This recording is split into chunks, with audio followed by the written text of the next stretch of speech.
ನಮಸ್ಕಾರ 30 ನಿಮಿಷ 30 ಸುದ್ದಿಗೆ ಸ್ವಾಗತ. ನಾನು ಚೈತ್ರರಾಜ್. ನನ್ನ ಜೊತೆಗಿದ್ದಾರೆ ನನ್ನ ಕಲಿ ನಾನು ಶರ್ಮಿತಾ. ವೀಕ್ಷಕರ ದಿನದಲ್ಲಿ ನಡೆದಂತಹ ಪ್ರಮುಖ ಸುದ್ದಿಗಳನ್ನ ಇದೀಗ ಒಂದೊಂದೇ ನೋಡ್ತಾ ಹೋಗೋಣ. ರಾಜ್ಯ ಹಾಗೂ ಕೇಂದ್ರ ಸರ್ಕಾರದ ವಿರುದ್ಧ ಕಹಳೆ ಮೊಳಗಿಸಿದ ಕೈ ನಾಯಕರು ರಾಜ್ಯಪಾಲರ ಭೇಟಿ ಮಾಡಿ ಬಂದಿದ್ದಾರೆ. ಕೇಂದ್ರ ಕೃಷಿ ಕಾಯ್ದೆಗಳ ವಿರೋಧಿಸಿ ರಾಜ್ಯಪಾಲರಿಗೆ ಮನವಿ ಪತ್ರ ಸಲ್ಲಿಸಿದ್ದಾರೆ. ಈ ವೇಳೆ ಮಾತನಾಡಿದ ಡಿಕೆ ಶಿವಕುಮಾರ್, ಜನವಿರೋಧಿ, ರೈತ ವಿರೋಧಿ 3 ಕಾಯ್ದೆಗಳನ್ನು ವಾಪಸ್ ತೆಗೆದುಕೊಳ್ಳಲು ಮನವಿ ಕೊಟ್ಟಿದ್ದೇವೆ ಅಂತ ಹೇಳಿದ್ದಾರೆ. ತೈಲ ಬೆಲೆ ಜಾಸ್ತಿಯಾಗಿದೆ, ಇದರಿಂದ ಬೇರೆ ಎಲ್ಲಾ ಬೆಲೆಗಳು ಜಾಸ್ತಿಯಾಗಿದೆ.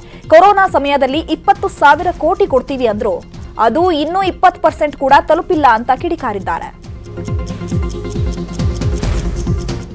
ಏನು ರೈತರಿಗಾಗಿದೆ ಅನ್ಯಾಯ, ಕಾರ್ಮಿಕರಿಗೆ ಯಾರಿಗೆ ಅನ್ಯಾಯ ಆಗಿದೆ, ವೃತ್ತಿಯನ್ನ ಕಾಪಾಡ್ಕೊಂಡು ಬಂದಂತ ಎಲ್ಲ ಜನರಿಗೆ ಏನಾಗಿದೆ ಅನ್ಯಾಯ, ರೈತರಿಗೆ ಏನಾಗಿದೆ ಅನ್ಯಾಯ.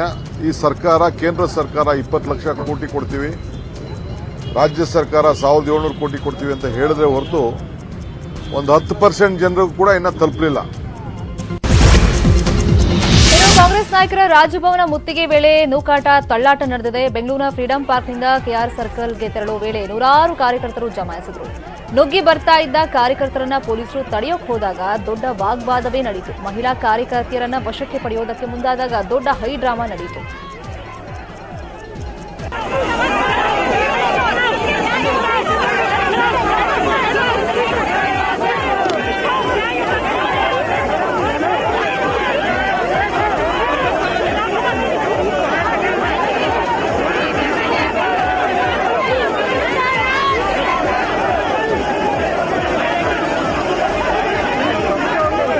ಕೈ ನಾಯಕರ ಮುಂದೆಯೇ ರ್ಯಾಲಿ ವಾಹನದ ಚಾಲಕನಿಗೆ ಪೊಲೀಸರು ಹಿಗ್ಗಾಮುಗ್ಗಾ ಥಳಿಸಿದ್ದಾರೆ. ಡ್ರೈವರ್ ಅಜಾಗರೂಕತೆಯಿಂದಾಗಿ ಕಾಂಗ್ರೆಸ್ ನಾಯಕರಿದ್ದ ವಾಹನವು ಪೊಲೀಸರ ಮೇಲೆ ನುಗ್ಗಿದೆ.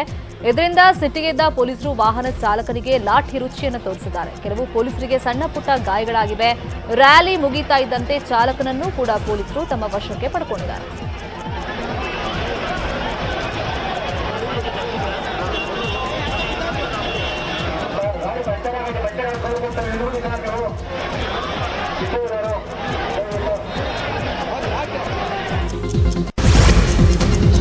ಇನ್ನು ಫ್ರೀಡಂ ಪಾರ್ಕ್ನಲ್ಲಿ ಪೊಲೀಸರ ಕಣ್ತಪ್ಪಿಸಿ ಕಾರಿನಲ್ಲಿ ಬಂದ ಈಶ್ವರ್ ಖಂಡ್ರೆ ಮತ್ತು ರಾಮಲಿಂಗಾರೆಡ್ಡಿ ರಾಜಭವನದ ಮುಂದೆ ಪ್ರತಿಭಟನೆ ನಡೆಸಿದರು.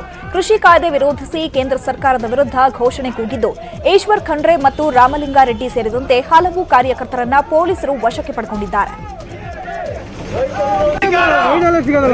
ಬಿಜೆಪಿ ಸರ್ಕಾರಕ್ಕೆ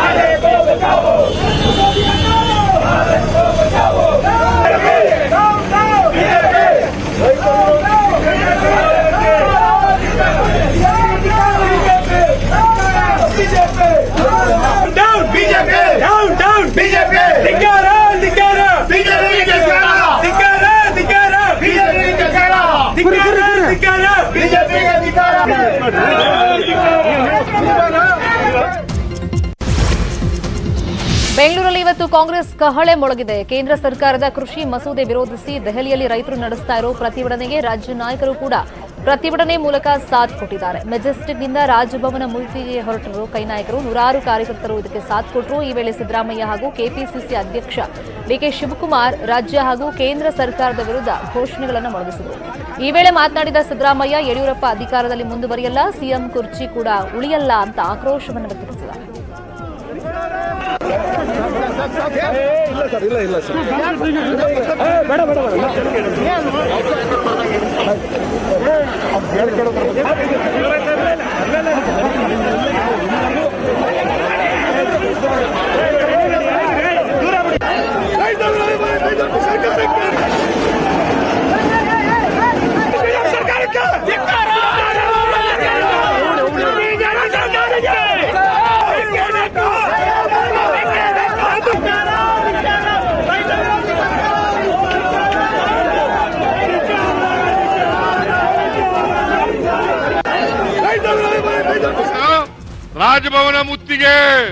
ರಾಜಭವನ ಮುತ್ತಿಗೆ ಹಾಕ್ಲಿಕ್ಕೆ ಎಲ್ಲರೂ ಕೂಡ ತಯಾರಾಗಬೇಕಾಗ್ತದೆ.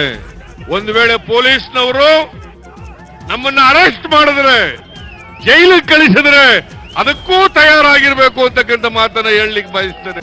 ಚುನಾವಣೆ ಬರೋವರೆಗೂ ಕೂಡ ನಮ್ಮ ಹೋರಾಟ ಮುಂದುವರಿಬೇಕಾಗ್ತದೆ. ಕೃಷಿ ಕಾನೂನು ವಿರೋಧಿಸಿ ಬೆಂಗಳೂರಿನಲ್ಲಿ ನಡೆದ ಕಾಂಗ್ರೆಸ್ ಪ್ರತಿಭಟನೆಗೆ ಕಮಲ ನಾಯಕರು ಕಿಡಿಕಾರಿದ್ದಾರೆ. ದೆಹಲಿಯಲ್ಲಿ ಮಾತನಾಡಿದ ಸಿಟಿ ರವಿ, ಇದು ರೈತರ ಪರ ಪ್ರತಿಭಟನೆಯಲ್ಲ, ಕಾಂಗ್ರೆಸ್ ಪ್ರತಿಭಟನೆ. ಕಾಂಗ್ರೆಸ್ ಎಲ್ಲವನ್ನ ವಿರೋಧಿಸ್ತಾ ಇದೆ. ಸರ್ಜಿಕಲ್ ಸ್ಟ್ರೈಕ್ ಆದ್ರೂ ಅಪಸ್ವರ ಎತ್ತಿತ್ತು. ಯಾವ ಪಕ್ಷ ತನ್ನ ಪ್ರಣಾಳಿಕೆಯಲ್ಲಿ ಎಪಿಎಂಸಿ ಕಾಯ್ದೆ ರದ್ದು ಮಾಡ್ತೀವಿ ಎಂದಿತ್ತೋ ಅದೇ ಪಕ್ಷವೀಗ ವಿರೋಧ ಮಾಡ್ತಾ ಇದೆ. ಕಾಂಗ್ರೆಸ್ ಹೋರಾಟ ಏನಿದ್ರೂ ದಲ್ಲಾಳಿಗಳ ಪರ. ಈ ಹಿಂದೆ ದಲ್ಲಾಳಿಗಳ ಒತ್ತಡಕ್ಕೆ ಮಣಿದು ಕಾನೂನು ಜಾರಿ ಮಾಡದೆ ಕೈಬಿಟ್ಟಿತ್ತು. ಈಗ ಮೋದಿ ಸರ್ಕಾರ ಅದನ್ನ ಜಾರಿಗೆ ತಂದಿದೆ. ರೈತರಿಗೆ ಸರ್ಕಾರ ಸ್ವಾತಂತ್ರ್ಯ ಕೊಟ್ಟಿದೆ ಅಂತ ಕಾಂಗ್ರೆಸ್ ವಿರುದ್ಧ ಕಿಡಿಕಾರಿದ್ದಾರೆ. ರೈತ ಪ್ರತಿಭಟನೆ ಅಲ್ಲ, ಮೊದಲು ರೈತ ಪ್ರತಿಭಟನೆ ಅಲ್ಲ, ಕಾಂಗ್ರೆಸ್ ಪ್ರತಿಭಟನೆ ಮಾಡ್ತಿರೋದು. ಕಾಂಗ್ರೆಸ್ ಪ್ರತಿಭಟನೆ ಎಲ್ಲ ವಿಷಯದಲ್ಲೂ ಮಾಡ್ತಾರೆ. ಸರ್ಜಿಕಲ್ ಸ್ಟ್ರೈಕ್ ಆಯಿತು ಅಂತ ಹೇಳಿದ್ರು ಕೂಡ ಅದಕ್ಕೂ ಇವ್ರಿಗೆ ಅಪಸ್ವರ. ರೈತನಿಗೆ ಸ್ವತಂತ್ರ ಕೊಡೋದ್ರೊಳಗೆ ಇವ್ರಿಗೆ ಸಂಕಟ ಯಾಕೆ? ರೈತ ತಾನು ಬೆಳೆದ ವಸ್ತುವನ್ನು ಎಲ್ಲಿ ಬೇಕಾದ್ರೂ ಮಾರಾಟ ಮಾಡ್ಬೋದು ಅನ್ನುವಂಥ ಸ್ವತಂತ್ರವನ್ನು ಪ್ರಧಾನಮಂತ್ರಿ ನರೇಂದ್ರ ಮೋದಿ ಅವರು ಕೊಟ್ಟಿದ್ದಾರೆ. ಇದರಿಂದ ಕಳ್ಕೊಳ್ಳೋದು ರೈತರು ಅಥವಾ ದಲ್ಲಾಳಿಗಳು? ಇವ್ರ ಹೋರಾಟ ದಲ್ಲಾಳಿಗಳ ಪರ. ರೈತರ ಹೆಸರಿನಲ್ಲಿ, ರೈತರ ಮುಖವಾಡ ಹೋರಾಟ ದಲ್ಲಾಳಿಗಳ ಪರ. ಯಾವ ರೈತರಿಗೆ ಅನ್ಯಾಯ ಆಗುತ್ತೆ ಹೇಳಿ? ಇನ್ನು ಕಾಂಗ್ರೆಸ್ ನಾಯಕರ ಪ್ರತಿಭಟನೆಗೆ ಆರ್ ಅಶೋಕ್ ಹಾಗೂ ಬಸವರಾಜ ಬೊಮ್ಮಾಯಿ ಕಿಡಿಕಾರಿದ್ದಾರೆ. ಇವತ್ತು ಸಿದ್ದರಾಮಯ್ಯ ಹಾಗೂ ಡಿಕೆ ಶಿವಕುಮಾರ್ಗೆ ಉದ್ಯೋಗ ಇಲ್ಲ, ನಿರುದ್ಯೋಗಿಗಳಾಗಿದ್ದಾರೆ. ಅದಕ್ಕಾಗಿ ಈಗ ಉದ್ಯೋಗ ಹುಡುಕೊಂಡು ಅಲಿತಾ ಇದ್ದಾರೆ. ಕೃಷಿ ಕಾಯ್ದೆ ಪರಿವರ್ತನೆ ಬಗ್ಗೆ ಮನಮೋಹನ್ ಸಿಂಗ್ ಇದ್ದಾಗಲೇ ಪ್ರಾರಂಭ ಮಾಡಿದ್ರು. ಆಗ ಇದ್ರ ಬಗ್ಗೆ ದೇಶದಲ್ಲಿ ಎಲ್ಲೂ ದೊಡ್ಡ ಹೋರಾಟ ಆಗಲೇ ಇಲ್ಲ. ಕಾಂಗ್ರೆಸ್ ಅವರಿಗೆ ಈಗ ಏನು ಕೆಲಸ ಇಲ್ಲ, ಅದಕ್ಕಾಗಿ ಪ್ರತಿಭಟನೆ ಮಾಡ್ತಾ ಇದ್ದಾರೆ ಅಂತ ಕಿಡಿಕಾರಿದ್ದಾರೆ. ಇವತ್ತು ಸಿದ್ದರಾಮಯ್ಯನವ್ರಿಗಾಗ್ಲಿ ಡಿ ಕೆ ಶಿವಕುಮಾರ್ ಅವ್ರಿಗಾಗ್ಲಿ ಉದ್ಯೋಗ ಇಲ್ಲ, ನಿರುದ್ಯೋಗಿಗಳಾಗ್ಬಿಟ್ಟವ್ರೆ. ಅದಕ್ಕೆ ನಿರುದ್ಯೋಗಿಗಳು ಏನು ಮಾಡ್ತಾರೆ? ಉದ್ಯೋಗ ಹುಡ್ಕೊಂಡು ಅಲಿತಾ ಇದ್ದಾರೆ ಅಷ್ಟೇ. ಅಧಿಕಾರದಾಗಿದ್ದಾಗ ಯಾವ ಕಾನೂನು ತಂದಿದ್ರು ಈಗ ಅದಕ್ಕೆ ಅವರು ವಿರೋಧ ಮಾಡ್ತಿರುವಂತಹದ್ದು ಕಾಂಗ್ರೆಸ್ಸಿನ ದ್ವಿಮುಖ ನೀತಿ, ದ್ವಂದ್ವ ಬಹಳ ಸ್ಪಷ್ಟವಾಗ್ತಾ ಇದೆ. ಇದೇನು ನಿಜವಾದಂಥ ರೈತರ ಕಳಕಳಿನೂ ಇಲ್ಲ, ಅದರಲ್ಲಿ ಏನೂ ಇಲ್ಲ. ಕಾಂಗ್ರೆಸ್ ನಾಯಕರ ಪ್ರತಿಭಟನೆಯಿಂದಾಗಿ ಬೆಂಗಳೂರು ವಾಹನ ಸವಾರರು ಪರದಾಡುವಂತಾಗಿತ್ತು. ಕಾಂಗ್ರೆಸ್ ರ್ಯಾಲಿಯಿಂದಾಗಿ ಸಂಚಾರಿ ಮಾರ್ಗ ಬದಲಾವಣೆ ಮಾಡಲಾಗಿತ್ತು. ಮೌರ್ಯ ಸರ್ಕಲ್, ಕೆಆರ್ ವೃತ್ತ, ಕಾರ್ಪೊರೇಷನ್ ರೋಡ್ಗೆ ಬ್ಯಾರಿಕೇಡ್ ಎಳೆದು ಪೊಲೀಸರು ಬಂದ್ ಮಾಡಿದ್ರು. ಮೆಜೆಸ್ಟಿಕ್ನಿಂದ ರೇಸ್ ಕೋರ್ಸ್ಗೆ ಹೋಗಿ ಅಲ್ಲಿಂದ ವಿಧಾನಸೌಧಕ್ಕೆ ಹೋಗಲು ಅನುವು ಮಾಡಿಕೊಡಲಾಗಿತ್ತು.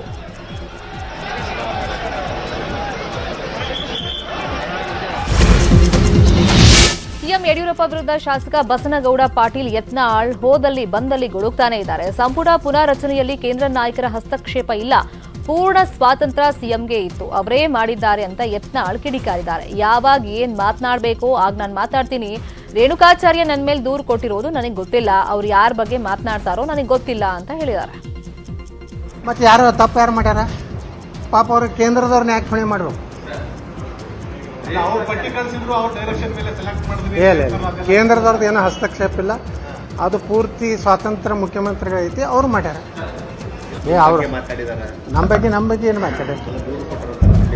ನನ್ನ ಮೇಲೆ ಅವ್ರು ಯಾರ ಬಗ್ಗೆ ಮಾತಾಡಕತ್ತಾರ ನನಗೆ ಗೊತ್ತಿಲ್ಲ. ಮತ್ತು ಯಾರ ಪರವಾಗಿ ಮಾತಾಡಕತ್ತಾರೋ ಅದು ಗೊತ್ತಿಲ್ಲ. ಅವರು ಯಾರು ಕಂಪ್ಲೇಂಟ್ ಕೊಡಕ್ಕೆ ಹೋಗ್ಯಾರ? ಸಚಿವರು ಮಾಡಿದವ್ರು ಯಾರು? ಮತ್ತು ಯಾರು ತಪ್ಪು ಯಾರು ಮಾಡ್ಯಾರ? ಪಾಪ ಅವರು ಕೇಂದ್ರದವ್ರನ್ನ ಯಾಕೆ ಹೊಣೆ ಮಾಡಬೇಕು? ಸಚಿವ ಸಂಪುಟ ವಿಸ್ತರಣೆ ಆಗಿರುವುದು ಸಿಎಂ ಪರಮಾಧಿಕಾರದಿಂದ. ಇದರಲ್ಲಿ ಹೈಕಮಾಂಡ್ ಪಾತ್ರ ಏನೂ ಇಲ್ಲ. ಯಡಿಯೂರಪ್ಪ ಸುಮ್ಮನೆ ಹೈಕಮಾಂಡ್ ಅಂತ ತೋರಿಸ್ತಿದ್ದಾರೆ. ಹೈಕಮಾಂಡ್ಗೆ ರಾಜ್ಯದ ವಿಚಾರ ಏನೂ ಗೊತ್ತಿಲ್ಲ ಅಂತ ಮೈಸೂರಿನಲ್ಲಿ ಎಂಎಲ್ಸಿ ವಿಶ್ವನಾಥ್ ಗುಡುಗಿದ್ದಾರೆ. ಯೋಗೇಶ್ವರ್ಗೆ ಮೈಸೂರು ಯಾಕೆ? ರಾಜ್ಯದ ಉಸ್ತುವಾರಿಯನ್ನೇ ನೀಡಲಿ, ಎಲ್ಲಾ ಕಡೆ ಮೆಗಾಸಿಟಿ ಮಾಡ್ತಾರೆ, ಇಲ್ಲಿ ಬಂದು ಇನ್ನೊಂದು ಮೆಗಾಸಿಟಿ ಮಾಡಿ ಇನ್ನು ಸ್ವಲ್ಪ ಜನರಿಗೆ ಟೋಪಿ ಹಾಕ್ತಾನೆ. ಈಗಾಗಲೇ ಆತನ ಮೇಲೆ ಸಾಕಷ್ಟು ಆರೋಪಗಳಿವೆ ಅಂತ ಆಕ್ರೋಶವನ್ನ ವ್ಯಕ್ತಪಡಿಸಿದ್ದಾರೆ. ಇನ್ನು ಖಾತೆ ಬದಲಾವಣೆ ವಿಚಾರವಾಗಿ ಪ್ರತಿಕ್ರಿಯೆ ನೀಡಿದ ಕಂದಾಯ ಸಚಿವ ಆರ್ ಅಶೋಕ್, ಖಾತೆ ಬದಲಾವಣೆ ಬಗ್ಗೆ ಇನ್ನೂ ಯಾವುದೇ ಚರ್ಚೆ ಆಗಿಲ್ಲ, ನನಗೆ ಸಿಎಂ ಗೃಹ ಖಾತೆ ನೀಡೋದಕ್ಕೆ ಹಿಂದೇಟು ಹಾಕಿದ್ದಾರೆ. ಇನ್ನು ಸಚಿವ ಸೋಮಣ್ಣ ಕೂಡ ರಿಯಾಕ್ಷನ್ ಕೊಟ್ಟಿದ್ದು, ಖಾತೆ ಬದಲಾವಣೆ ಮಾಡೋದು ಮುಖ್ಯಮಂತ್ರಿಗಳ ಪರಮಾಧಿಕಾರ, ಯಾರಿಗೆ ಮಂತ್ರಿಗಿರಿ ಕೊಡೋದು ಬಿಡೋದು ಮುಖ್ಯಮಂತ್ರಿಗೆ ಬಿಟ್ಟಿದ್ದು ಅಂತ ಹೇಳಿದ್ದಾರೆ. ಆ ಥರದ್ದು ಯಾವುದೇ ರೀತಿ ಚರ್ಚೆ ಇಲ್ಲ, ಆ ಥರದ್ದು ಯಾವುದೇ ಚರ್ಚೆ ಆಗಿಲ್ಲ. ಅದೇ ರೀತಿ ಚರ್ಚೆ ಆಗಿಲ್ಲ. ನನಗೆ ಕೊಟ್ಟಂತ ಖಾತೆಯಲ್ಲಿ ನನಗೆ ತೃಪ್ತಿ ಇದೆ. ಆ ಥರದ್ದು ಯಾವುದೇ ರೀತಿ ಚರ್ಚೆ ಇಲ್ಲ. ಯಾರಿಗೆಪ್ಪ ನಾನು ಸರ್ವಿಸ್ ಏನ್ರಿ 40 ವರ್ಷದಿಂದ ನಾನು ಮಂತ್ರಿ ಆಗಿದ್ದವನಪ್ಪ. ಯಾವ ಮಂತ್ರಿಗಿರಿ ಕೊಡೋದು ಬಿಡೋದು ಮುಖ್ಯಮಂತ್ರಿಗೆ ಬಿಟ್ಟಿದ್ದು. ಅವ್ರೇನು ತೀರ್ಮಾನ ಮಾಡ್ತಾರೆ. ಕೃಷಿ ಸಚಿವ ಬಿಸಿ ಪಾಟೀಲ್ ವಿರುದ್ಧ ಜೆಡಿಎಸ್ ಶಾಸಕರು ಸಿಡಿದೆದ್ದಿದ್ದಾರೆ. ಕೂಡಲೇ ಸಂಪುಟದಿಂದ ಬಿಸಿ ಪಾಟೀಲ್ರನ್ನ ಹೊರದಬ್ಬಿ ಅಂತ ಜೆಡಿಎಸ್ ಶಾಸಕರಾದ ಸಾರಾ ಮಹೇಶ್ ಹಾಗೂ ಪುಟ್ಟರಾಜು ಆಕ್ರೋಶವನ್ನ ವ್ಯಕ್ತಪಡಿಸಿದ್ದಾರೆ. ಕೃಷಿ ಇಲಾಖೆಯಲ್ಲಿ ವರ್ಗಾವಣೆ ಹೆಸರಲ್ಲಿ ಸಚಿವರು ಮತ್ತು ಅಧಿಕಾರಿಗಳು ಭ್ರಷ್ಟಾಚಾರ ನಡೆಸುತ್ತಿದ್ದಾರೆ. ಇದರ ವಿರುದ್ಧ ಇಲಾಖೆ ಸಿಬ್ಬಂದಿಯೇ ಮುಖ್ಯಮಂತ್ರಿ ಅವರಿಗೆ ಪತ್ರ ಬರೆದಿದ್ದಾರೆ. ಸಮಸ್ಯೆ ಸರಿಪಡಿಸದಿದ್ರೆ ಸಾಮೂಹಿಕವಾಗಿ ದಯಾಮರಣಕ್ಕೆ ಅರ್ಜಿ ಸಲ್ಲಿಸುವುದಾಗಿ ಎಚ್ಚರಿಕೆ ನೀಡಿದ್ದಾರೆ. ಆತ್ಮಹತ್ಯೆ ಮಾಡಿಕೊಳ್ಳುವ ರೈತರು ದುರ್ಬಲ ಮನಸ್ಸಿನವರು ಅನ್ನುವ ಕೃಷಿ ಸಚಿವರು ತಮ್ಮ ಹಣದ ದೌರ್ಬಲ್ಯದ ಬಗ್ಗೆ ಯಾಕೆ ಮಾತನಾಡ್ತಿಲ್ಲ? ಕೈಲಾದ್ರೆ ರೈತರಿಗೆ ಒಳ್ಳೇದ್ ಮಾಡ್ಲಿ, ಆಗದಿದ್ರೆ ಹೀಗೆಲ್ಲ ಮಾತನಾಡಬೇಡಿ, ಮೊದಲು ರೈತರನ್ನ ಕ್ಷಮೆ ಕೇಳಿ ಅಂತ ಆಗ್ರಹಿಸಿದ್ದಾರೆ. ಕುರುಬ ಸಮುದಾಯದ ನಾಯಕರು ನಡೆಸುತ್ತಿರುವಂತಹ ಪಾದಯಾತ್ರೆ ಬಗ್ಗೆ ಮಾತನಾಡಿದ ಸಿದ್ದರಾಮಯ್ಯ ಹೇಳಿಕೆಗೆ ಎಚ್ ವಿಶ್ವನಾಥ್ ನಿಗಿ ಕೆಂಡ ಕಾರಿದ್ದಾರೆ. ಇದೇ ರೀತಿ ನೀವು ಮಾತನಾಡ್ತಾ ಇದ್ರೆ ನಿಮ್ಮ ಸಮಾಜ ನಿಮ್ಮನ್ನ ಬಹಿಷ್ಕರಿಸಬೇಕಾಗತ್ತೆ. ಇಡೀ ಸಮುದಾಯಕ್ಕೆ ನೀವು ಅವಮಾನ ಮಾಡ್ತಾ ಇದ್ದೀರಾ. ನಮ್ಮ ಸಮುದಾಯದ ಸ್ವಾಮೀಜಿಯನ್ನ ಭಕ್ತಿ ಭಾವದಿಂದ ನೋಡ್ತಾ ಇದ್ದೀವಿ. ಆದ್ರೆ ಮಠದ ಮೇಲೆ ಇಂಥ ದೊಡ್ಡ ಆಪಾದನೆ ಸರಿಯಲ್ಲ. ನೀವು ಸಿಎಂ ಆಗಿದ್ದು ಮಠದಿಂದ, ಧಾರ್ಮಿಕ ಸಂಘಟನೆಯಿಂದಲೇ ಅಂತ ಟಾಂಗ್ ಅನ್ನ ಕೊಟ್ಟಿದ್ದಾರೆ. ಸಿದ್ದರಾಮಯ್ಯನವರ ಹೇಳಿಕೆಯನ್ನು ಕೇಳಿ ಮನಸ್ಸಿಗೆ ಬಹಳ ನೋವಾಯಿತು. ಇದು ಇಡೀ ನಮ್ಮ ಸಮುದಾಯದ ಸ್ವಾಮೀಜಿ, ನಾವೆಲ್ಲರೂ ಕೂಡ ಬಹಳ ಭಕ್ತಿ ಭಾವದಿಂದ ನಮ್ಮ ಸ್ವಾಮಿಗಳು ನೋಡ್ತಾ ಇರ್ತಕ್ಕಂಥವ್ರು. ಅಂತ ನಮ್ಮ ಮಠದ ಮೇಲೆ ಇಂಥ ಒಂದು ದೊಡ್ಡ ಆಪಾದನೆಯನ್ನು ಒಬ್ಬ ಮಾಜಿ ಮುಖ್ಯಮಂತ್ರಿ, ಅದು ಸಮಾಜದವರೇ ಮಾಡಿರ್ತಕ್ಕಂಥದ್ದು.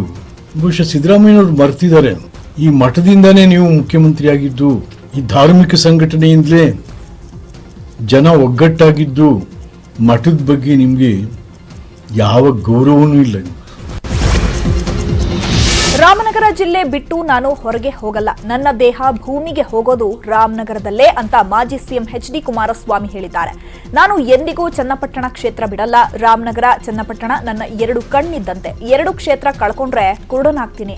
ಸಾಯೋದ್ರೊಳಗೆ ರಾಮನಗರ, ಚನ್ನಪಟ್ಟಣವನ್ನ ಅವಳಿ ಜಿಲ್ಲೆಗಳನ್ನಾಗಿ ಮಾಡ್ತೇನೆ ಅಂತ ಹೇಳಿದ್ದಾರೆ ಕುಮಾರಸ್ವಾಮಿ. ರಾಮನಗರ ಜಿಲ್ಲೆ ನನ್ನ ಕರ್ಮಭೂಮಿ ಅಂತಕ್ಕಂಥದ್ದನ್ನು ಯಾರೂ ಅಳಿಸ್ಲಿಕ್ಕಾಗೋದಿಲ್ಲ. ಅಂತಿಮವಾಗಿ ನನ್ನ ದೇಹ ಭೂಮಿಗೆ ಹೋಗೋದು ರಾಮನಗರ ಜಿಲ್ಲೆ ಒಳಗೇನೆ. ರಾಮನಗರ ಜಿಲ್ಲೆ ಬಿಟ್ಟು ನಾನೇನು ಹೊರಗೆ ಹೋಗಲ್ಲ. ನನ್ನ ಜೀವನ ಹೋಗೋದು ಇಲ್ಲೇನೆ.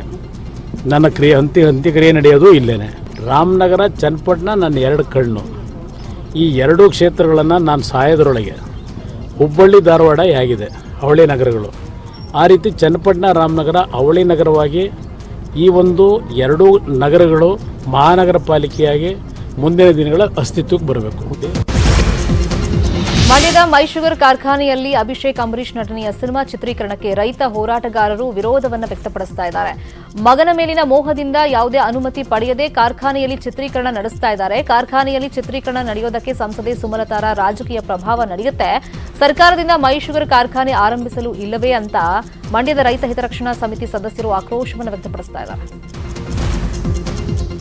ಇವತ್ತು ಕಾರ್ಖಾನೆನೇ ಮುಚ್ಚಿರುವಂಥ ಇಂಥ ಸ್ಥಿತಿಯಲ್ಲಿ ಮಗನ ಮೇಲಿನ ಮೋಹದಿಂದ ಕಾರ್ಖಾನೆ ಇವತ್ತು ಮುಚ್ಚಿರುವಂಥ ಕಾರ್ಖಾನೆ ಒಳಗೆ ಬಂದು ಚಿತ್ರೀಕರಣ ಮಾಡಿರೋದಕ್ಕೆ ನಮ್ಮ ಖಂಡನೆ ಇದೆ. ಇಂಥ ಕೃತ್ಯವನ್ನು ಸಂಸದರಾದವರು ಮಾಡಬಾರ್ದಾಗಿತ್ತು. ನಾವಿವತ್ತು ಅವ್ರ ಮಗ ಚಿತ್ರೀಕರಣದಲ್ಲಿ ಬೆಳೀಲಿ, ಅದನ್ನು ಆಶಿಸ್ತೀವಿ ನಾವು. ಯಾಕೆಂದರೆ ಅಂಬರೀಷ್ ಅಣ್ಣನಿಗಿಂತ ಎತ್ತರ ಬೆಳೀಲಿ. ಆ ಕಾರ್ಖಾನೆಯನ್ನು ಒಳಗೆ ಪ್ರವೇಶ ಮಾಡಿ ಚಿತ್ರೀಕರಣ ಮಾಡಿರೋದನ್ನು ಖಂಡಿಸ್ತೇವೆ. ಬೆಂಗಳೂರಿನ ಸಂಜಯ್ ನಗರದಲ್ಲಿರೋ ಹುಕ್ಕಾ ಬಾರ್ನಲ್ಲಿ ಎರಡು ಗುಂಪುಗಳ ನಡುವೆ ಭಾರೀ ಹೊಡೆದಾಟ ನಡೆದಿದೆ. ಯುವತಿ ವಿಚಾರಕ್ಕೆ ಕಳೆದ 16ರಂದು ಕಾಸಿನ್ಸ್ ಎಂಬ ಹುಕ್ಕಾ ಬಾರ್ನಲ್ಲಿ ಎರಡು ಗ್ಯಾಂಗ್ ಹೊಡೆದಾಡಿಕೊಂಡಿದೆ. ದೊಮ್ಮಸಂದ್ರ ಹಾಗೂ ಎಂಎಸ್ ರಾಮಯ್ಯ ಲೇಔಟ್ನ ಸುಮಾರು 20 ಯುವಕರಿದ್ದ ಎರಡು ಗುಂಪುಗಳ ಮಧ್ಯೆ ದೊಡ್ಡ ಮಾರಾಮಾರಿ ನಡೆದಿದೆ. ಸಿಸಿಟಿವಿಯಲ್ಲಿ ಗಲಾಟೆಯ ದೃಶ್ಯ ಸೆರೆಯಾಗಿದ್ದು ಸಂಜಯ್ ನಗರ ಪೊಲೀಸ್ ಠಾಣೆಯಲ್ಲಿ ಈ ಕುರಿತು ಪ್ರಕರಣ ದಾಖಲಾಗಿದೆ. ರಾಜ್ಯದಲ್ಲಿ ಕೊರೋನಾ ಲಸಿಕೆ ಅಭಿಯಾನ 5ನೇ ದಿನವೂ ಮುಂದುವರೆದಿದೆ. ಆದರೂ ಲಸಿಕೆ ಹಾಕಿಸಿಕೊಳ್ಳೋದಕ್ಕೆ ಕೊರೋನಾ ವಾರಿಯರ್ಸ್ ಮಾತ್ರ ಹಿಂದೇಟನ್ನ ಹಾಕ್ತಾ ಇದ್ದಾರೆ.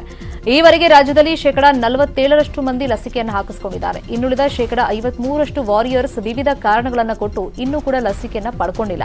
ಹೀಗಾಗಿ ಲಸಿಕೆ ಪಡೆಯೋದಕ್ಕೆ ಕೇವಲ 2 ಬಾರಿ ಮಾತ್ರ ಅವಕಾಶವನ್ನು ನೀಡಲಾಗುತ್ತೆ. ಅಷ್ಟರಲ್ಲಿ ಲಸಿಕೆ ಹಾಕಿಸಿಕೊಳ್ಳೋಕೆ ಬಂದ ಆರೋಗ್ಯ ಸಿಬ್ಬಂದಿಗೆ ಮಾತ್ರ ಅವಕಾಶ ನೀಡಲಾಗುತ್ತೆ ಅಂತ ಬಿಬಿಎಂಪಿ ಆಯುಕ್ತರು ಮಾಹಿತಿಯನ್ನು ಕೊಟ್ಟಿದ್ದಾರೆ. ಹೆಮ್ಮೆ ವಿಷಯ ಅಂದ್ರೆ ಲಸಿಕೆ ವಿತರಣೆಯಲ್ಲಿ ಕರ್ನಾಟಕವೇ ನಂಬರ್ 1. ಬೇರೆ ಬೇರೆ ರಾಜ್ಯಗಳಿಗೆ ಹೋಲಿಸಿದರೆ ರಾಜ್ಯವೇ ಮೊದಲ ಸ್ಥಾನದಲ್ಲಿದ್ದು ನಿನ್ನೆ ಒಂದೇ ದಿನ 15,235 ಮಂದಿಗೆ ಲಸಿಕೆಯನ್ನ ನೀಡಲಾಗಿದೆ.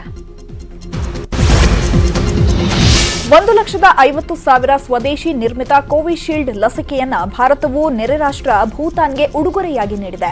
ಸಿರಮ್ ಇನ್ಸ್ಟಿಟ್ಯೂಟ್ ಆಫ್ ಇಂಡಿಯಾದಿಂದ ಲಸಿಕೆಯನ್ನ ವಿಮಾನದ ಮೂಲಕ ರವಾನಿಸಲಾಗಿದೆ. ಇದರೊಂದಿಗೆ ಭಾರತ ಸರ್ಕಾರದಿಂದ ಲಸಿಕೆಯನ್ನ ಉಡುಗೊರೆಯನ್ನಾಗಿ ಪಡೆದ ಮೊದಲ ದೇಶ ಭೂತಾನ್ ಆಗಿದೆ. ಈಗಾಗಲೇ ಭಾರತದಲ್ಲಿ ಕೋವಿಶೀಲ್ಡ್ ಲಸಿಕೆಯನ್ನ ಯಶಸ್ವಿಯಾಗಿ ನೀಡಲಾಗ್ತಾ ಇದ್ದು ಯಾವುದೇ ಸೈಡ್ ಎಫೆಕ್ಟ್ ಸಹ ಕಂಡುಬಂದಿಲ್ಲ.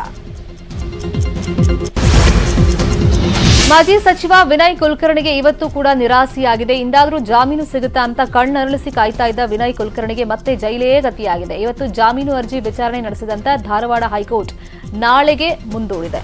ಇವತ್ತು ಕೂಡ ಸಿಬಿಐ ಮತ್ತು ವಿನಯ್ ಕುಲಕರ್ಣಿ ಪರ ವಕೀಲರ ಮಧ್ಯೆ ವಾದ ಪ್ರತಿವಾದ ಮುಗಿಯದ ಕಾರಣ ನಾಳೆಯೂ ಕೂಡ ವಿಚಾರಣೆ ನಡೆಯುತ್ತೆ. ಜಯಲಲಿತಾ ಆಪ್ತೆ ಶಶಿಕಲಾಗೆ ಅನಾರೋಗ್ಯ, ಉಸಿರಾಟದ ತೊಂದರೆಯಿಂದ ಬಳಲುತ್ತಿರುವ ಶಶಿಕಲಾ ಆದಾಯ ಮೀರಿ ಆಸ್ತಿ ಗಳಿಕೆ ಪ್ರಕರಣದಲ್ಲಿ ಜೈಲು ಸೇರಿರೋ ಶಶಿಕಲಾ ಇದೇ ತಿಂಗಳ 27ಕ್ಕೆ ಜೈಲು ವಾಸ ಅಂತ್ಯಗೊಳ್ಳುತ್ತೆ. ದಂಡ ಪಾವತಿ ಸೇರಿದಂತೆ ರಿಲೀಸ್ ಪ್ರಕ್ರಿಯೆ ಕೂಡ ನಡೆಯುತ್ತೆ. ಮುಗಿಸಿರೋ ಶಶಿಕಲಾ ಬಿಡುಗಡೆ ಸನಿಹದಲ್ಲಿ ಅನಾರೋಗ್ಯಕ್ಕೆ ಇದೀಗ ತುತ್ತಾಗಿದ್ದಾರೆ.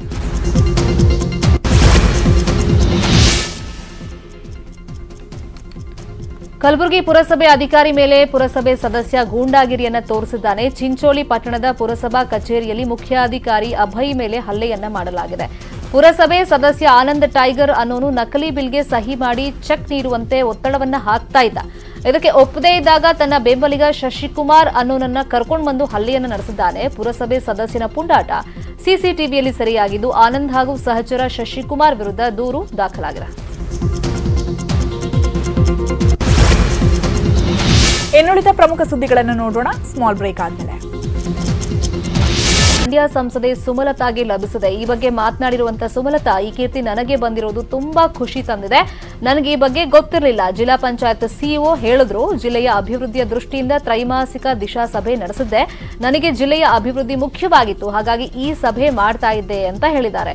ಪ್ರತಿಯೊಬ್ಬ ಸಂಸದರಿಗೂ ಕೂಡ ತಮ್ಮ ಜಿಲ್ಲಾ ಮಟ್ಟದಲ್ಲಿ ಏನೆಲ್ಲ ಆಗ್ತಿದೆ ಅಂತ ಪ್ರತಿ ತಿಂಗಳಿಗೂ ಕೂಡ ಸಭೆಯನ್ನ ಮಾಡಬೇಕಾಗುತ್ತೆ. ಇದರಲ್ಲಿ ಈಗ ಅತಿ ಹೆಚ್ಚು ಸಭೆಯನ್ನ ಮಾಡಿದವರು ಸುಮಲತಾ ಅನ್ನೋದು ಗೊತ್ತಾಗಿದೆ. ಅವ್ರಿಗೆ ಈ ಬಗ್ಗೆ ಮಾಹಿತಿ ಇರಲಿಲ್ಲ.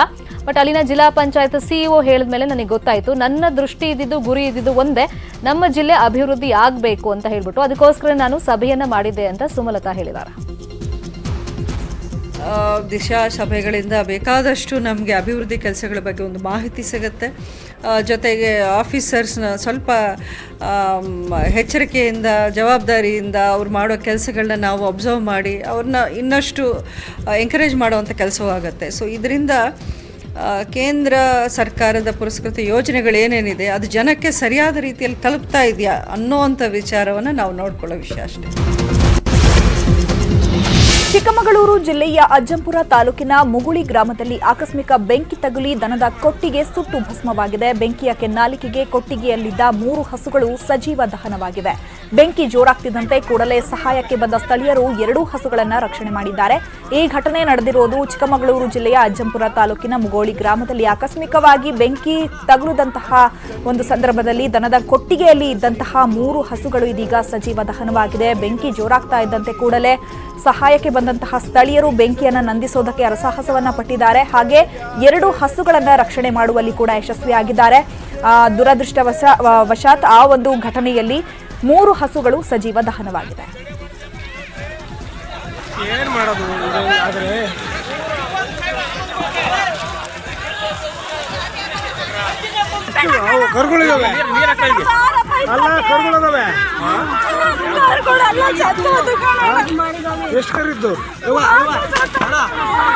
ಕಣ್ಣೀರಲಿ ಮನಸ್ಸಿನ ನೋವಿದೆ, ಒಲವಿನ ಸಮಾಧಿಗೆ ಹೃದಯದ ಹೂವಿದೆ. ಕೊನೆಯಾಗುತ್ತಿದೆ ಯಾತ್ರೆ, ಹೆಜ್ಜೆ ಇಡುವ ಮುನ್ನ ತೆರೆ.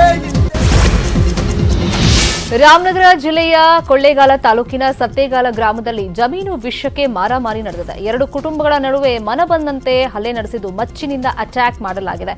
ಕಳೆದ 6 ವರ್ಷಗಳಿಂದ 2 ಕುಟುಂಬಗಳ ನಡುವೆ ಆಗಾಗ ಈ ಜಮೀನು ವಿಚಾರಕ್ಕೆ ಗಲಾಟೆ ಆಗ್ತಲೇ ಇತ್ತಂತೆ. ಅದೀಗ ಅತಿರೇಕಕ್ಕೆ ತಿರುಗಿ ರಕ್ತ ದೋಕುಳಿಯೇ ಹರಿದಿದೆ. ಶೃಂಗಾರ್ ನಾರಾಯಣಿ ಪುಟ್ಟಿ ಅನ್ನೋರು ಹಲ್ಲೆ ನಡೆಸಿದ್ದು ಇಬ್ಬರಿಗೆ ಗಂಭೀರ ರೀತಿಯಲ್ಲಿ ಗಾಯ ಆಗಿದೆ. ಘಟನೆ ಸಂಬಂಧ ಕೊಳ್ಳೇಗಾಲ ಗ್ರಾಮಾಂತರ ಠಾಣೆಯಲ್ಲಿ ಪ್ರಕರಣ ದಾಖಲಾಗಿದೆ. ಇದು ಜಮೀನು ವಿವಾದಕ್ಕೆ ಸಂಬಂಧಪಟ್ಟಂತೆ 2 ಕುಟುಂಬಗಳ ಮಧ್ಯೆ ಆಗಿರುವಂತಹ ಒಂದು ಮಾರಾಮಾರಿ. ಕಳೆದ 6 ವರ್ಷಗಳಿಂದ ಬಹುಶಃ ಅದೊಂದೇ ಜಮೀನಿಗೋಸ್ಕರನೇ ಇವರು ಈ ಥರ ಎಲ್ಲ ಹಲ್ಲೆ ಮಾಡ್ಕೊಂಡಿದ್ದಾರೆ ಅಂತ ಕಾಣಿಸುತ್ತೆ. ಅದೆಲ್ಲ ಸಣ್ಣ ಪುಟ್ಟ ಮಟ್ಟದಲ್ಲಿ ಆಗಿದೆ, ಪರಸ್ಪರ ವಾಕ್ಸಮರ, ಈ ಗಲಾಟೆಗಳೆಲ್ಲ. ಬಟ್ ಈ ಸತಿ ಅದು ವಿಕೋಪಕ್ಕೆ ಹೋಗ್ಬಿಟ್ಟಿದೆ. ಈ ತರ ಪರಸ್ಪರ ಹಲ್ಲೆಯನ್ನ ಮಾಡ್ಕೊಂಡಿದ್ದಾರೆ. ಇದರಿಂದ ಸಾಕಷ್ಟು ಜನರಿಗೆ ಗಾಯ ಆಗಿದೆ. ಸದ್ಯಕ್ಕೆ ಆಸ್ಪತ್ರೆಗೂ ಕೂಡ ಸೇರ್ಕೊಂಡಿದ್ದಾರೆ. ಇನ್ನು ಬೆಳಗಾವಿಯಲ್ಲಿ ಆಸ್ತಿ ವಿವಾದಕ್ಕೆ ಅಣ್ಣನ ಮಗನನ್ನೇ ಕೊಲೆ ಮಾಡಲಾಗಿದೆ. ಸವದತ್ತಿ ತಾಲೂಕಿನ ಹಾರಗೋಪ ಗ್ರಾಮದ ಈರಪ್ಪ ಬಸಪ್ಪ ಸಂಕಣ್ಣವರ್ ಆಸ್ತಿಗಾಗಿ ಆಗಾಗ ಗಲಾಟೆ ಮಾಡ್ತಿದ್ದಂತೆ. ಇದೇ ವಿಷಯವಾಗಿ ಇಂದು ಮಾತಿಗೆ ಮಾತು ಬೆಳೆದು ಗಲಾಟೆ ಜೋರಾಗಿದೆ. ಇಷ್ಟಕ್ಕೆ ಸಿಟ್ಟಿಗೆದ್ದಂತಹ ಈರಪ್ಪ ಬಸಪ್ಪ 4 ವರ್ಷದ ಅಣ್ಣನ ಮಗನನ್ನ ಕತ್ತು ಕೊಯ್ದು ಹತ್ಯೆ ಮಾಡಿದ್ದಾನೆ ಅನ್ನೋ ಆರೋಪ ಕೂಡ ಕೇಳಿಬಂದಿದೆ. ದೂರು ದಾಖಲಿಸಿಕೊಂಡಿರೋ ಮುರುಗೋಡ ಪೊಲೀಸರು ಪರಿಶೀಲನೆಯನ್ನ ನಡೆಸಿದ್ದಾರೆ. ಸೊ ಈಗ ತಾನೇ ಒಂದು ಎವಿ ನೋಡಿದ್ರಿ. ಸೊ ಜಮೀನು ವಿಷಯಕ್ಕೋಗಿ ಈಗ ದೊಡ್ಡ ಗಲಾಟೆ ನಡೆದಿತ್ತು. ಅದೇ ರೀತಿ ಇಲ್ಲಿ ಆಸ್ತಿ ವಿಚಾರಕ್ಕೆ ಸೊ ಅಣ್ಣನ ಮಗನನ್ನೇ ಕೊಲೆ ಮಾಡಿದಂತಹ ಘಟನೆ ಇಲ್ಲಿ ನಡೆದಿದೆ. ಸವದತ್ತಿ ತಾಲೂಕಿನ ಹಾರಗೊಪ್ಪ ಗ್ರಾಮದ ಈರಪ್ಪ ಬಸಪ್ಪ ಸಂಕಣ್ಣನವರ್ ಅನ್ನೋರು ಆಸ್ತಿಗಾಗಿ ಗಲಾಟೆಯನ್ನ ಮಾಡ್ತಾ ಇದ್ರಂತೆ ಆಗಾಗ ಮನೆಗೆ ಹೋಗಿ. ಇದೇ ವಿಷಯವಾಗಿ ಇವತ್ತು ಮಾತಿಗೆ ಮಾತು ಬೆಳೆದಂತಹ ಸಂದರ್ಭದಲ್ಲಿ ಗಲಾಟೆ ಜೋರಾಗಿದೆ. ಇಷ್ಟಕ್ಕೆ ಕೋಪಗೊಂಡಂತಹ ಈರಪ್ಪ ಬಸಪ್ಪ 4 ವರ್ಷದ ಅವರ ಅಣ್ಣನ ಮಗನ ಕತ್ತನ್ನ ಕುಯ್ದು ಹತ್ಯೆ ಮಾಡಿದ್ದಾನೆ ಅನ್ನೋ ಆರೋಪ ಕೂಡ ಈಗ ಕೇಳಿ ಬಂದಿದೆ. ಈ ಕುರಿತು ಈಗ ಪೊಲೀಸ್ ಠಾಣೆಯಲ್ಲಿ ಪ್ರಕರಣ ದಾಖಲಾಗಿದ್ದು ಪೊಲೀಸರು ಪರಿಶೀಲನೆಯನ್ನು ನಡೆಸ್ತಾ ಇದ್ದಾರೆ. ಯಾದಗಿರಿ ತಾಲೂಕಿನ ಬಂದಳ್ಳಿ ಬಳಿಯ ಕರ್ನಾಟಕ ಪಾನೀಯ ನಿಗಮ ಗೋಡೌನ್ನಲ್ಲಿದ್ದ ಅವಧಿ ಮುಗಿದ ಲಿಕ್ಕರ್ ಬಾಟಲ್ಗಳನ್ನು ಅಧಿಕಾರಿಗಳ ಸಮ್ಮುಖದಲ್ಲಿ ನಾಶ ಮಾಡಲಾಯಿತು. ಬಕಾಡಿ ಕಂಪನಿಯ 218 ಆಲ್ಕೋಹಾಲ್ ಬ್ರೆವರೇಜ್ ಬಾಟಲ್ಗಳನ್ನು ಗಟಾರಿಗೆ ಸುರಿಯಲಾಯಿತು. 6 ತಿಂಗಳ ಹಿಂದೆನೇ ಈ ಬಾಟಲ್ಗಳ ಅವಧಿ ಮುಗಿದಿತ್ತು. ಹೀಗಾಗಿ ಅಬಕಾರಿ ಇಲಾಖೆಯ ಶಹಾಪುರ ಉಪ ವಿಭಾಗದ ಉಪ ಅಧೀಕ್ಷಕ ಶ್ರೀರಾಮ ರಾಠೋಡ್ ಹಾಗೇನೆ ಅಧಿಕಾರಿಗಳ ತಂಡ ಮದ್ಯದ ಬಾಟಲ್ಗಳನ್ನು ನೆಲಕ್ಕೆ ಸುರಿದು ಸುಮಾರು 1440.124 ಲೀಟರ್ನಷ್ಟು ಬಕಾಡಿ ಕಂಪನಿಗೆ ಸೇರಿದಂತ ಲೆಮನ್ ಹಾಗೇನೆ ಕ್ಯಾನ್ಬೆರಿ ಬ್ರೀಸರ್ ಬಾಟಲ್ಗಳನ್ನು ಸುರಿದ್ರು. ಒಟ್ಟು 4.41 ಲಕ್ಷ ರೂಪಾಯಿ ಮೌಲ್ಯದ ಮದ್ಯವನ್ನ ಈಗ ನಾಶ ಮಾಡಲಾಗಿದೆ ಅನ್ನೋದು ಗೊತ್ತಾಗಿದೆ. ಈಗ ಪ್ರತಿ ಬಾರಿನೂ ಅಷ್ಟೇ ಈ ತರ ಅವಧಿ ಮುಗಿದಿದ್ರೆ ಅಂದ್ರೆ ವ್ಯಾಲಿಡಿಟಿ ಮುಗ್ದಿದ್ಯಾ ಇಲ್ಲ ಅಂತ ಹೇಳ್ಬಿಟ್ಟು ಇಲಾಖೆಯವರು ಚೆಕ್ ಮಾಡ್ಕೊಳ್ತಾರೆ ಇರ್ತಾರೆ. ಅಬಕಾರಿ ಇಲಾಖೆಯವರು ಈ ತರ ಚೆಕ್ ಮಾಡುವಂತ ಸಂದರ್ಭದಲ್ಲಿ ಯಾದಗಿರಿಯಲ್ಲಿ ಈ ತರ ವ್ಯಾಲಿಡಿಟಿ ಮುಗ್ದಿರುವಂತ ಲಿಕ್ಕರ್ ಬಾಟಲ್ಗಳಿದೆ ಅಂತ ಇಲಾಖೆ ಅಧಿಕಾರಿಗಳಿಗೆ ಮಾಹಿತಿ ಸಿಕ್ಕಿದೆ. ಅಬಕಾರಿ ಇಲಾಖೆ ಅಧಿಕಾರಿಗಳಿಗೆ ಗೊತ್ತಾದ ತಕ್ಷಣ ಈ ತರ ಹೋಗಿದ್ದಾರೆ ಅವರು. ಆ ಸಂದರ್ಭದಲ್ಲಿ ಲಕ್ಷ ಅಂತಂದ್ರೆ ಈಗ ಒಟ್ಟು ಅವ್ರಿಗೆ ಗೊತ್ತಾಗಿರೋದು 4.41 ಲಕ್ಷ ರೂಪಾಯಿ ಮೌಲ್ಯದ ಮದ್ಯ ಈ ತರ ವ್ಯಾಲಿಡಿಟಿ ಎಕ್ಸ್ಪೈರ್ ಆಗಿತ್ತು ಅಂತ ಅದನ್ನೆಲ್ಲ ಈ ತರ ಗಟಾರಿಗೆ ಸುರಿದಿದೆ.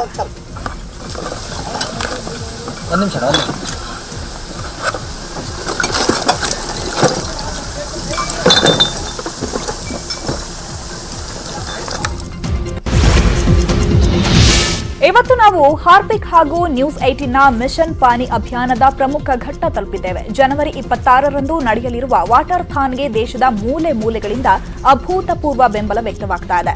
ಅದರ ಒಂದು ವಿಶೇಷ ಝಲಕ್ ಇಲ್ಲಿದೆ ನೋಡಿ. ಸ್ವಚ್ಛತಾ और पानी. Pledge to use water mindfully every time, every day, and encourage others to do the same. We are made of water. Water is life itself. Water is health, water is hygiene, water is safety, and water is future. I also pledge to support water conservation efforts and water equality, and work towards a day no one has to struggle for water. हमको बचानी है ये जिंदगानी. ಉಳಿದಿರುವಂತಹ ಪ್ರಮುಖ ಸುದ್ದಿ ನೋಡೋಣ break ಆದ್ಮೇಲೆ.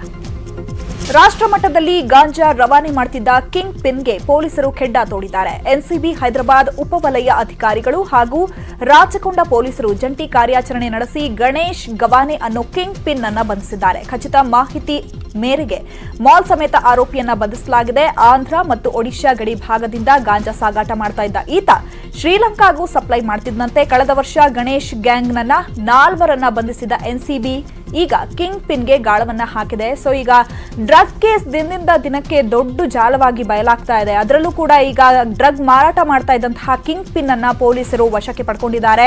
ಈಗ ಹೈದರಾಬಾದ್ ಉಪವಲಯ ಅಧಿಕಾರಿಗಳು ಹಾಗೂ ರಾಚಕೊಂಡ ಪೊಲೀಸರು ಜಂಟಿ ಕಾರ್ಯಾಚರಣೆಯನ್ನ ನಡೆಸಿ ಗಣೇಶ್ ಗವಾನೆ ಅನ್ನೋ ಕಿಂಗ್ ಪಿನ್ ಅನ್ನ ಈಗ ಪೊಲೀಸರು ವಶಕ್ಕೆ ಪಡ್ಕೊಂಡಿದ್ದಾರೆ. ಖಚಿತ ಮಾಹಿತಿ ಆಧರಿಸಿ ಮಾಲ್ ಸಮೇತ ಆರೋಪಿಯನ್ನ ಬಂಧಿಸಲಾಗಿದೆ. ಆಂಧ್ರ ಮತ್ತು ಒಡಿಶಾ ಗಡಿ ಭಾಗದಿಂದ ಗಾಂಜಾ ಸಾಗಾಟ ಮಾಡ್ತಾ ಇದ್ದ ಈತ ಹಾಗೆ ಶ್ರೀಲಂಕಾಗೂ ಕೂಡ ಸಪ್ಲೈ ಮಾಡ್ತಾ ಇದ್ದ ಅನ್ನುವಂತಹ ಖಚಿತ ಮಾಹಿತಿ ಮೇರೆಗೆ ಕಳೆದ ವರ್ಷ ಗಣೇಶ್ ಗ್ಯಾಂಗ್ನ 4 ಕೂಡ ಪೊಲೀಸರು ಬಂಧಿಸಿದ್ರು. ಆದ್ರೆ ಈಗ ಕಿಂಗ್ ಪಿನ್ ಅನ್ನ ಕೂಡ ಪೊಲೀಸರು ಬಂಧಿಸಿದ್ದಾರೆ. ಮೈಸೂರಿನ ಕುವೆಂಪು ನಗರ ಬಡಾವಣೆಯಲ್ಲಿ ಮನೆ ಮುಂದೆ ನಿಲ್ಲಿಸಿದ ಸ್ಕೂಟರ್ಗೆ ದುಷ್ಕರ್ಮಿಗಳು ಬೆಂಕಿ ಹಚ್ಚಿದ್ದಾರೆ. ಮಾಸ್ಕ್ ಹಾಕೊಂಡು ಬಂದಂತ ದುಷ್ಕರ್ಮಿ ಬೈಕ್ಗೆ ಪೆಟ್ರೋಲ್ ಸುರಿದು ಬೆಂಕಿ ಹಚ್ಚಿದ್ದಾನೆ. ಬೆಂಕಿ ಧಗಧಗಿಸ್ತಾ ಇದ್ದಂತೆ ಅಲ್ಲಿಂದ ಎಸ್ಕೇಪ್ ಆಗಿದ್ದಾನೆ. ದುಷ್ಕರ್ಮಿಯ ಕೃತ್ಯ ಸಿಸಿಟಿವಿಯಲ್ಲಿ ಸೆರೆಯಾಗಿದ್ದು ಕುವೆಂಪು ನಗರ ಪೊಲೀಸ್ ಠಾಣೆಯಲ್ಲಿ ಪ್ರಕರಣ ದಾಖಲಾಗಿದೆ. ಮೈಸೂರಲ್ಲಿ ನಡೆದಿರುವಂತಹ ಒಂದು ಘಟನೆ ಇದು. ಮನೆ ಒಳಗಡೆ ನಿಲ್ಲಿಸಿದಂತ ಬೈಕ್ಗೆ ಈ ತರ ಪೆಟ್ರೋಲ್ ಸುರಿದು ಈತ ಬೆಂಕಿಯನ್ನ ಹಚ್ಚಿ ಅಲ್ಲಿಂದ ಎಸ್ಕೇಪ್ ಆಗಿದ್ದಾನೆ. ಘಟನೆ ಕಾರಣ ಏನು, ಏನಾದರೂ ಹಳೆ ವೈಷಮ್ಯ ಇತ್ತ, ಏನು ಎತ್ತ ಅನ್ನೋದನ್ನ ಪೊಲೀಸರಿಗೆ ಪರಿಶೀಲನೆ ಮಾಡ್ತಾ ಇದ್ದಾರೆ. ಯಾಕಂದ್ರೆ ಒಂದು ದೂರು ಕೂಡ ದಾಖಲಾಗಿದೆ. ಮಾಸ್ಕ್ ಹಾಕೊಂಡು ಬಂದಿದ್ದಾನೆ ಈತ, ಸಿಸಿಟಿವಿಯಲ್ಲಿ ಆತನ ಕ್ಯಾಪ್ಚರ್ ಆಗಿದೆ. ಮತ್ತೆ ಈ ಘಟನೆ ಆದ್ಮೇಲೆ ಆ ಬೈಕ್ನ ಪರಿಸ್ಥಿತಿ ಏನು ಅನ್ನೋದನ್ನ ತೋರಿಸ್ತಾ ಇದೀವಿ. ಈ ಸಿಸಿಟಿವಿ ಫುಟೇಜ್ ಗಮನಿಸಿದಂಗೆ ನಾವು ಆತ ಮಾಸ್ಕ್ ಹಾಕೊಂಡು ಫಸ್ಟ್ ಬರ್ತಾನೆ, ಆತನ ಉದ್ದೇಶ ಏನಿದೆ ಅನ್ನೋದು ಈ ಸಿಸಿಟಿವಿ ಫುಟೇಜ್ ಮುಖಾಂತರ ಸ್ಪಷ್ಟವಾಗಿ ಗೊತ್ತಾಗುತ್ತೆ. ಆತ ತನ್ನ ಗುರಿಯನ್ನ ಇಟ್ಕೊಂಡೇ ಬಂದಿದ್ದ, ಈ ಬೈಕಿಗೆ ಬೆಂಕಿ ಹಚ್ಚಲೇಬೇಕು ಅಂತ ಹೇಳಿ. ಬರ್ತಾನೆ, ಪೆಟ್ರೋಲ್ ಸುರಿತಾನೆ, ಬೈಕಿಗೆ ಬೆಂಕಿ ಹಚ್ತಾನೆ. ತನ್ನ ಕೆಲಸ ಅಲ್ಲಿ ಆಗ್ತಾ ಇದ್ದಂತೆ, ಅಂದ್ರೆ ಬೆಂಕಿ ಹೊತ್ಕೊಳ್ತಾ ಇದ್ದಂತೆ ಅಲ್ಲಿಂದ ಎಸ್ಕೇಪ್ ಆಗಿದ್ದಾನೆ. ಒಬ್ಬನೇ ಬಂದಿರೋದ್ರಿಂದ ಬಹುಶಃ ಏನೋ ಒಂದು ಹಳೆ ವೈಷಮ್ಯ ಇರಬಹುದು ಅನ್ನೋದು ಮೇಲ್ನೋಟಕ್ಕಂತೂ ಗೊತ್ತಾಗುತ್ತೆ. ಕಾರಣ ಏನು ಅನ್ನೋದು ತನಿಖೆ ಮುಖಾಂತರ ಪೊಲೀಸರು ಬಯಲಿಗೆ ತರಬೇಕಾಗುತ್ತೆ. ಕೊಡಗು ಜಿಲ್ಲೆಯ ಹೆಬ್ಬಾಲೆ ವ್ಯಾಪ್ತಿಯಲ್ಲಿ ಕಾಡಾನೆಗಳ ಉಪಟಳ ದಿನೇ ದಿನೇ ಮಿತಿ ಮೀರ್ತಾ ಇದೆ. ಹೆಬ್ಬಾಲೆ ಕಣಿವೆ ಮತ್ತು ಹಕ್ಕಿ ಗ್ರಾಮಗಳಿಗೆ ನುಗ್ಗಿದ 4 ಆನೆಗಳು ಸ್ಥಳೀಯರ ನಿದ್ದೆಗೆಡಿಸಿವೆ. ಗ್ರಾಮದ ಯುವಕರು ಪಟಾಕಿ ಸಿಡಿಸಿ ಆನೆಗಳನ್ನ ಕಾಡಿಗೆ ಅಟ್ಟಿದ್ದು ಇವುಗಳ ಕಾಟ ತಪ್ಪಿಸುವಂತೆ ಮನವಿ ಕೂಡ ಮಾಡುತ್ತಿದ್ದಾರೆ. ಈ ಬಗ್ಗೆ ಅರಣ್ಯ ಇಲಾಖೆಗೆ ಹಲವು ಬಾರಿ ದೂರು ಕೊಟ್ಟಿದ್ರೂ ಯಾವುದೇ ಪ್ರಯೋಜನ ಆಗಿಲ್ವಂತೆ. ಈಗ ಮಿತಿ ಮೀರಿ ಹೋಗ್ಬಿಟ್ಟಿದೆ ಕಾಡಾನೆಗಳ ಉಪಟಳ. ಯಾಕಂತಂದ್ರೆ ಆಹಾರವನ್ನ ಅರಸಿ ನಾಡಿನತ್ತ ಬರ್ತಾ ಇದೆ ಕಾಡಾನೆಗಳು. ಇದೀಗ ಕೊಡಗು ಜಿಲ್ಲೆಯ ಹೆಬ್ಬಾಲೆ ವ್ಯಾಪ್ತಿಯಲ್ಲಿ ಒಂದು ಘಟನೆ ನಡೆದಿರೋದು. ಈ ಕಾಡಾನೆಗಳ ಉಪಟಳಕ್ಕೆ ಅಲ್ಲಿನ ಸ್ಥಳೀಯರು ಕೂಡ ರೋಸ್ ಹೋಗ್ಬಿಟ್ಟಿದ್ದಾರೆ. ಹೆಬ್ಬಾಲೆ ಕಣಿವೆ ಮತ್ತು ಹಕ್ಕಿ ಗ್ರಾಮಗಳಿಗೆ ನುಗ್ಗಿದಂತಹ 4 ಆನೆಗಳು ಸ್ಥಳೀಯರ ನಿದ್ದೆಗೆಡಿಸಿವೆ. ಪಟಾಕಿಯನ್ನ ಸಿಡಿಸಿ ಅಲ್ಲಿಂದ ಆನೆಗಳನ್ನ ಓಡಿಸಿದ್ದಾರೆ ಕಾಡಿಗೆ. ಬಟ್ ಎಷ್ಟೋ ಬಾರಿ ಅರಣ್ಯ ಅಧಿಕಾರಿಗಳಿಗೆ ಮನವಿ ಮಾಡಿದ್ರು ಕೂಡ ಅಧಿಕಾರಿಗಳು ಇದ್ರ ಬಗ್ಗೆ ತಲೆ ಕೆಡಿಸ್ಕೊಂಡಿಲ್ಲ.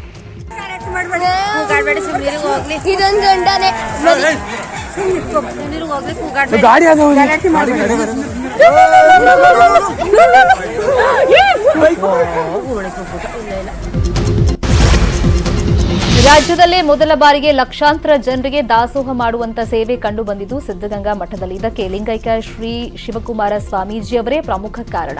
ದಾಸೋಹವೇ ಅವರಿಗೆ ಜೀವಾಳವಾಗಿತ್ತು. ಹಾಗಾಗಿ ಅವರ ಲಿಂಗೈಕ್ಯವಾದ ದಿನವನ್ನ ಸರ್ಕಾರ ದಾಸೋಹ ದಿನವೆಂದು ಘೋಷಣೆ ಮಾಡಬೇಕು ಅಂತ ಹೊನ್ನಮ್ಮ ಗವಿ ಮಠದ ರುದ್ರಮುನಿ ಶಿವಾಚಾರ್ಯ ಸ್ವಾಮೀಜಿ ಮುಖ್ಯಮಂತ್ರಿಯನ್ನ ಒತ್ತಾಯ ಮಾಡಿದ್ದಾರೆ.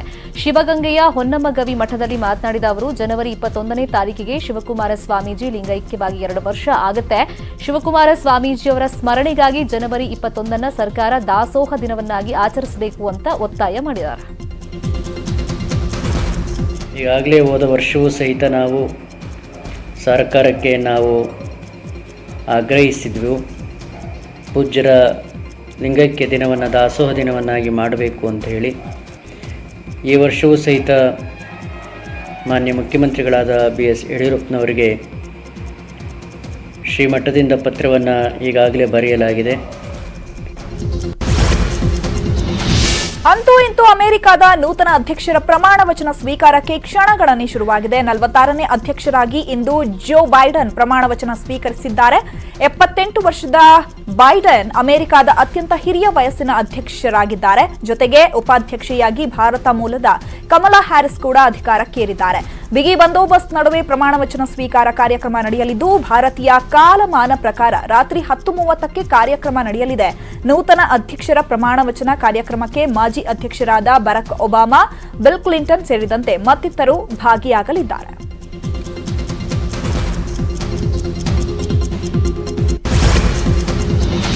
ಇವತ್ತು ನಾವು